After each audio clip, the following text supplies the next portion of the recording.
warahmatullahi wabarakatuh. Waalaikumsalam warahmatullahi wabarakatuh. Bagaimana kabar teman-teman? Baik. Presentasi terlebih dahulu ya. Ada yang izin atau sakit? Ada. Alvita, Alifa, Aprilia, naik penanganan surat di kelas 10 sudah pernah belum ya? Sudah apa belum? Belum.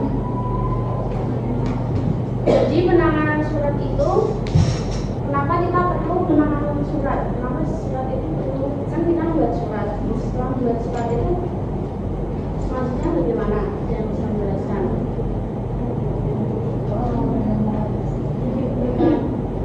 Misalnya kalian menjadi seorang sekretaris, kalian membuat surat. Nah setelah surat itu jadi, prosesnya setelahnya apa?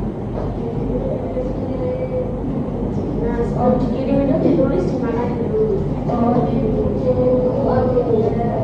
Sama besok. Pernah belajar buku agenda? Kartu kendali? Pernah mengirim email? Yang pertama ada jenis-jenis surat. Jenis-jenis surat itu ada 6. Berdasarkan yang pertama ada berdasarkan tujuan. Yang pertama ada surat pemberitahuan. Kalian sudah pernah membuat. Perintah adalah biasanya atasan menyuruh ke bawahan untuk diperintahkan untuk bersama misalnya. Yang ketiga ada surat permintaan atau permohonan. Misalnya kita membuat surat untuk permohonan kepada seseorang untuk menjadi MC atau narasumber.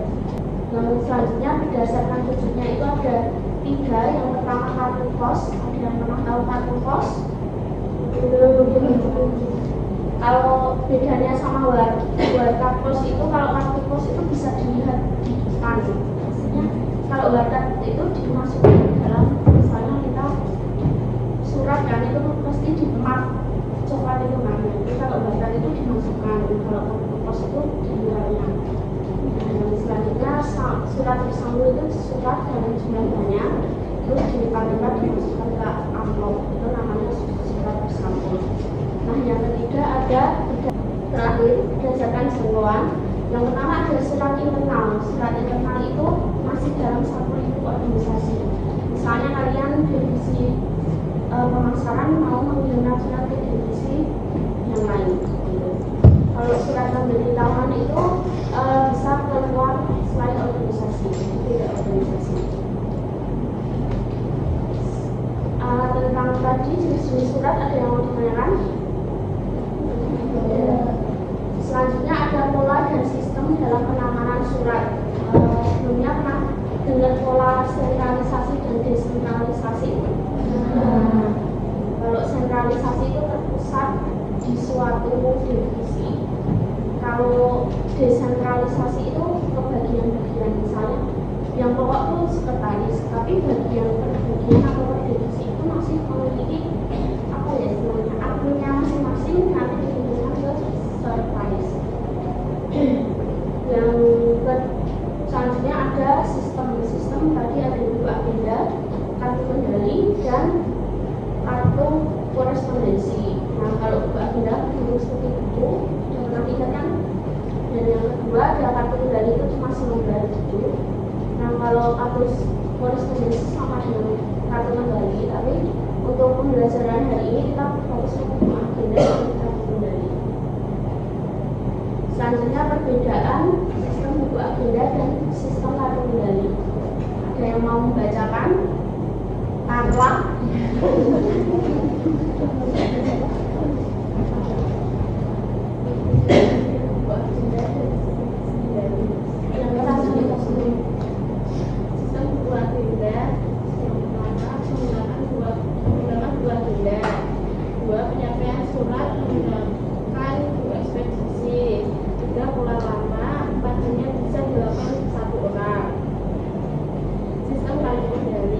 Yang pertama menggunakan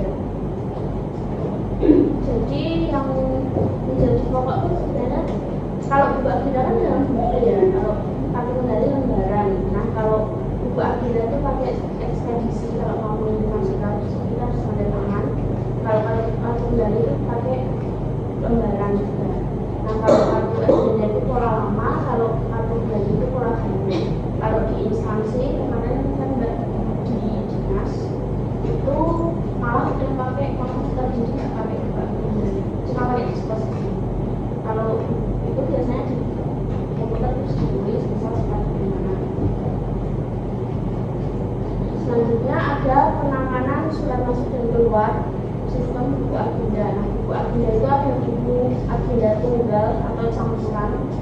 Buku tunggal dan campuran itu bolak-balik, itu surat masuk dan keluar, surat keluar. Kalau berpasangan itu samping-sampingan, jadi sisi surat masuk, sisi surat keluar.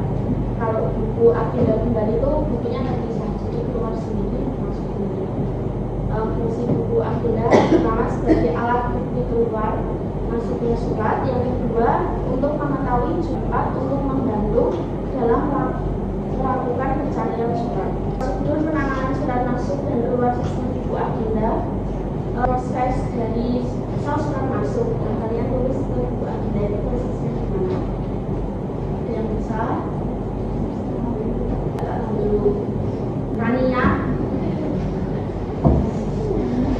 bisa dijelaskan bagaimana prosedur atau proses buku agenda dari awal surat masuk?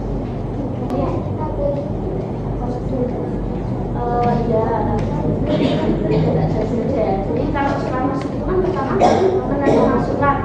Jadi kalau di kantor atau di hotel kan pertama surat masuk pasti di mana?